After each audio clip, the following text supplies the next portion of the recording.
oma tööga seoses avan iga päev uksi autol, no enda autol 4 korda päevas, aga klientide autodel ka, nii et ütleme 50 ukse avamist päevas.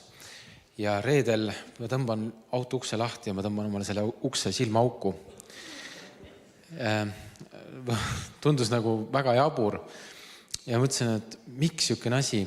Ja ma sain aru, et ma olen nagu, mu tähelepanu oli eemale juhitud. Ma olin hästi pinges saetud erinevatest olukordadest ja siis töökaaslane just tuli, küsis, sõitis mööda, ütles, et lasi akna alla, kuule, kuidas selle autol on, kuula seda häält, tule istu autosse.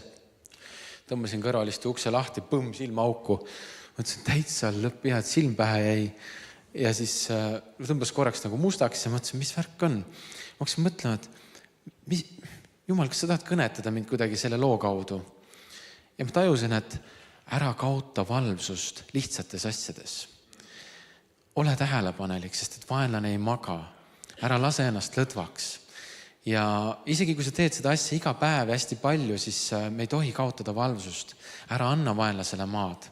Ta üritab sind endast välja ajada ja teha sind nagu ajutada su tähelepanu ja siis kõigi lihtsamates asjades anda sulle üks hea hoop või torgata su silm peast välja või mis hetke. Ta otsib seda hetke, et meid hävitada, nii et ärme anna talle seda maad. Nii et väikene julgustus ja tähelepanu teile. Olge õnnistatud.